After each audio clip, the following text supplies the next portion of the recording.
What's going on, my friends? In the community post that I put up the other day, asking for what videos you guys want to see, one of the ones that got the most likes was someone asking me, how has your life been affected by being exotically strong?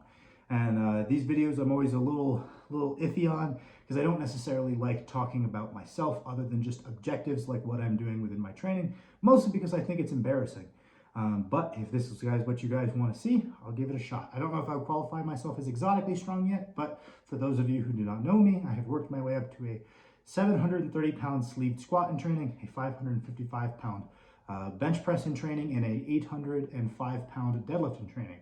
I have pulled 800 now, both sumo and conventional, which I think is a cool little feather to have in my hat that not everybody can say. But that's the level of strength I've reached. And how has it impacted my life? And it's hard to say because I don't really remember my life that well before I had been strength training for a while. I've been strength training for a long time. I think I've gotten to the level of strength most people think is pretty rare a while ago, right? It's been just a slow and steady journey, but trying to remember what I expected maybe and what things were like before. And one thing that I realized is that it has not impacted people's perception of me as much as I might have anticipated it would. I'm going to get this out of the way. If you're a young guy watching the channel and you are under the impression that getting strong is going to get you a bunch of women, it does not work that way.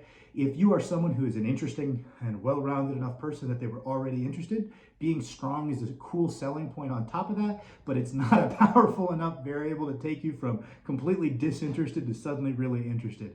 Doesn't work that way. People don't care that much. Women don't care that much. Men don't care that much. It's definitely, I have always cared about strength. I've always thought it's a very cool quality to have. So I've always cared. I expected other people to care about strength as much as I did.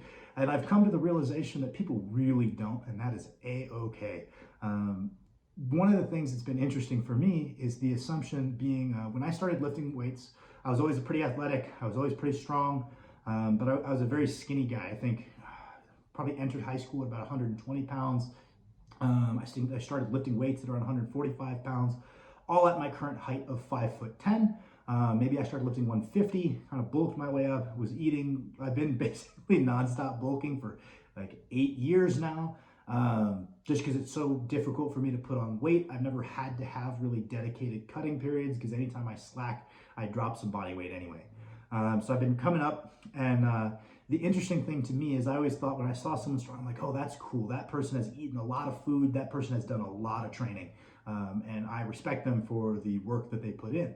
And now that I've gone from about 150 pounds to 250 pounds at height of 5'10", the interesting thing that's happened is that is not the assumption. When people see me, they don't think, oh man, that guy's done a lot of training, a lot of eating. They think, oh, that guy's always been big and strong. It's not, even though, I mean, it is a genetic trait to some degree.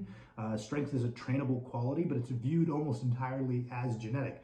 And I can't blame people also because my little brother Max is a very large person and was always going to be a very large person, even if he didn't lift weights. I myself, that was not necessarily the case, but I can't blame people for thinking that, but that's been an interesting one.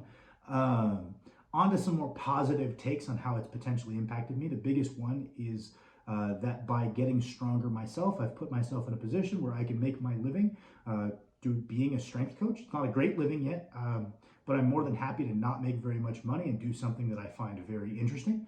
And that makes me very happy, right? And I might not be able to be in this position had I not been my own body of work. As I was learning about, as I went to school for it, as I was learning about nutrition strategies, periodization strategies, exercise selection, all this stuff, I was always using myself as a testing ground for what I felt worked, what I didn't feel worked. Started coaching some people for free. But if I had not used myself as my own body of work and achieved a pretty high level of strength, I think there's a good chance I wouldn't be in the position I am now. I wouldn't be able to coach Max to a high level. He would need to go outsource to another coach. And I wouldn't get the same level of general interest and respect from a marketing perspective, which just is what it is. Just because you're strong doesn't mean you know how to coach. But that being said, it certainly gives off the perception that you do. So that's a big one. Yeah, I guess setting myself into this position is probably the biggest impact it's had on my life. People don't really perceive me any different, but I get to be in a totally different position in my life than I would be otherwise. It's given me something that I can just like indefinitely devote myself to. I have trained for sports year round. It's just kind of been a part of my life as long as I can remember. It's just training in some capacity every day. No one really made me do it. It's just always been that way. Back when I was boxing, back when I was doing track, it just, you train your body every day. I would wake up at 5 in the morning to go for a run when I was like 11, 12 years old, just because that's what the guys at the gym were doing. And I was like, okay, well, that's what you do. So that's kind of been a spot in my life that's a universal, right? At no point in time was I not training every day in some capacity to try to like physically better myself. And strength training has afforded me a window to do that indefinitely.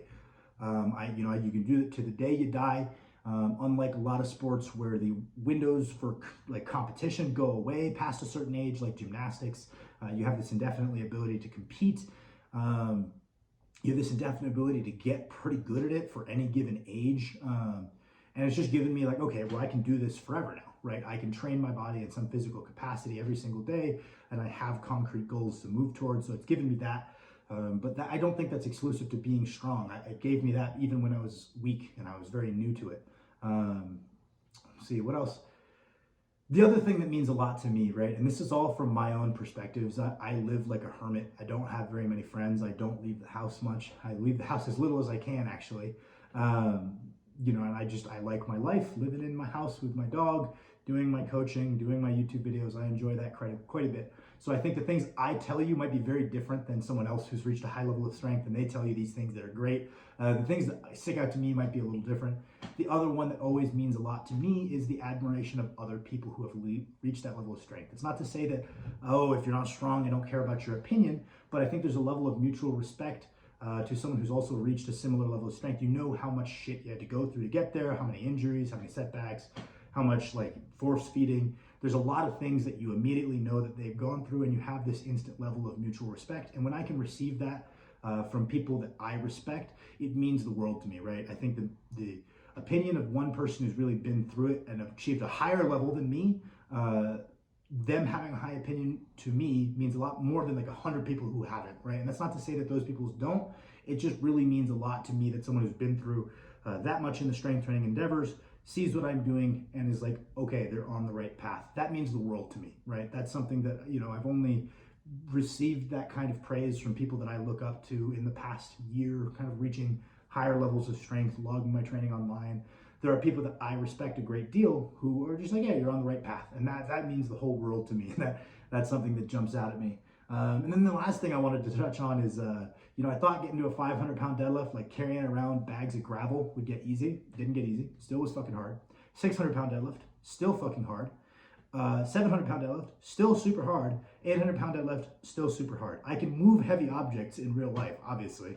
Muscles contract, right? There's not this like functional, not functional paradigm that a lot of people like to put forward to, but goddamn, everything still feels hard. It doesn't feel easier. I'm sure if I was going to bother to do the landscaping outside that I've been putting off, and I had to carry a bunch of bags of gravel, I could carry more bags of gravel at once now than I used to be able to do, but it's still super hard. So don't expect everything to get easy, unfortunately. If you guys like this video and you want to see more like this, let me know in the comments. If you didn't like the video, please don't dislike it. Just don't like it. That'd be okay with me. But yeah, this is a little bit off the beaten path of the channel. Let me know what you guys think.